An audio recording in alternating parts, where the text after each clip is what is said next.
জানেন যে শিক্ষার কোনো শেষ নেই, মায়ের কোনো বয়স নেই। শিক্ষা ভালো হলে সবই ভালো হয়, আর শিক্ষা যদি ভালো না হয় তাহলে এরকমই দুর্দশা আপনার আমার যে কোনো কারো হতে পারে। ভাই, আপনারা ড্রাইভিং শিখে বিদেশে আসবেন, ভালো কথা। আপনারা অনেকে কি করেন, স্কুল থেকে ড্রাইভিং শিখেন, ড্রাইভিং স্কুল থেকে ড্রাইভিং শিখে বিভিন্ন দেশে যান, আর তখনই বিপত্তি বাজে যে কোনো ড্রাইভিং লাইসেন্স করতে যান, আর যখন রাস্তায় গাড়ি নিয়ে নামেন তখন ডাইনে বাঁয়ে আগে পিছে সব জায়গায় সমস্যা হয়। কেননা স্কুল থেকে খালি জায়গায় খালি মাঠে ড্রাইভিং শিখে আপনারা বিভিন্ন দেশে যাওয়ার জন্য চেষ্টা করেন, আর এইখানেই আমরা বিশাল একটা ভুল করে থাকি। এখানে হতে পারে যে এমন যে আপনার নিজের জীবনটাই শেষ, অথবা আপনি অন্য কারো জীবন করে দিলেন শেষ। এই দুইটা জিনিসের মধ্যে পার্থক্য শুধু একটাই, একটা আপনি নিজে আর একটা অন্য কেউ।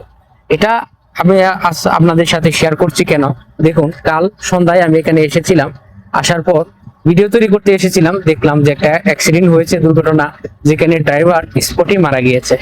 সে নতুন এসেছে কিভাবে জানলাম, যে এখানে যে লোকজন জড়ো হয়েছিল এসেছিল, আকামা চেক করছিল, তাছাড়া ওনাকে যখন বের করে এখান থেকে পুলিশ এসে বের করে, আর বের করার পরে জানা যায় তথ্য দেখে যে উনি এসেছিল মাত্র 5 মাস হয় এসেছিল। কাল সন্ধ্যায় আমি এখানে এসেছিলাম, এখানে আসার পর দেখে এই দুর্ঘটনা ঘটে। আজ আমি আপনাদের জন্য সতর্কমূলক ভিডিও তৈরি করছি, আপনারা যা থেকে শিখতে পারেন, সতর্ক হতে পারেন, আর এই বিষয়ে জানতে পারেন। দেখুন এখানে এই বিষয়টা দেখার জন্য প্রস্তুত ছিলাম না। ড্রাইভারটা মারা যায়, আর একজন ড্রাইভার মারা যাওয়া মানে একটা ফ্যামিলির থেকে ইনকাম উপার্জন করার সোর্সটা নষ্ট হয়ে যায়। এখানে আপনারা খেয়াল করলে দেখবেন ড্রাইভার কোনোভাবে বেঁচে থাকার কথা না, ড্রাইভার একেবারে গাড়িটা ভেঙে চুরে চুরমার হয়ে গেছে। পাশে হেল্পার ছিল না, ড্রাইভারটা বুকে চাপ লাগে, বিভিন্ন জায়গায় কেটে যায়, কত হয়, এই কারণে সে মারা যায়। আর ড্রাইভার মারা গিয়েছে, এটা তো দুঃখের বিষয়, কিন্তু এখানে জানেন সাধারণ মানুষ কেউ ধরার কোনো ক্ষমতা থাকে না। সৌদি আরব যেহেতু পুলিশের প্রশাসন চলে আসে গাড়ি অ্যাক্সিডেন্ট হলে, আর এই গাড়িটা ছিল টেলার গাড়ি, অন্য একটা গাড়ি পিছে সে মেরে দেয়, ব্রেক কন্ট্রোল করতে পারেনি, সেই জন্যই গাড়িটা এভাবে ভেঙে যায়। আর পিছনে একটা প্রাইভেট কারও ধাক্কা দেয়, প্রাইভেট কারও ক্ষতিগ্রস্ত হয়েছে, প্রাইভেট কারের ভিতরে থাকা মানুষজনও ব্যথা পেয়েছে। তো এই দুর্ঘটনাটা হয়েছে রানিং রোড, দেখেন এটা রানিং রোড হাইওয়ে, এখানে কত স্পিডে গাড়ি চলে, গাড়িগুলো যায়, আর এখানে যদি আপনি কোনো রকম ড্রাইভিং শিখে চলে আসেন আর রাস্তায় নামেন, এখানে যদি ভুল করেন তাহলে আপনার কি কোনো মাপ আছে?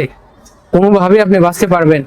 রাস্তায় স্কুল থেকে ড্রাইভিং শিখে রাস্তায় নামবেন না, স্কুল থেকে ড্রাইভিং শিখা যায়, শিখবেন না তা না, শিখবেন, শিখে রাস্তায় গাড়ি চালিয়ে রাত্রে অথবা উস্তাদের সাথে থেকে আপনারা ভালোভাবে পাকাপোক্ত হয়ে এরপর আপনারা যখন রাস্তায় নামবেন তখন দেখবেন গাড়ি চালাতে গেলেও আপনার কোনো সমস্যা হবে না।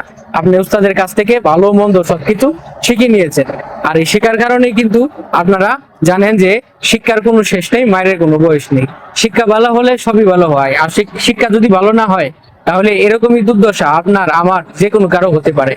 এমন ভাবে কেউ মৃত্যুবরণ করুক সেটা চাই না, বা এমন দুর্ঘটনা আরো হোক সেটাও চাই না। শুভকামনা রেখে এই ভিডিও থেকে আমি গেলাম, আপনারা অবশ্যই ভালোভাবে মনোযোগ দিয়ে ড্রাইভিং শিখবেন, সঠিকভাবে ড্রাইভিং শিখবেন, সঠিক নিয়ম কারণ জেনে বুঝে গাড়ি চালাবেন।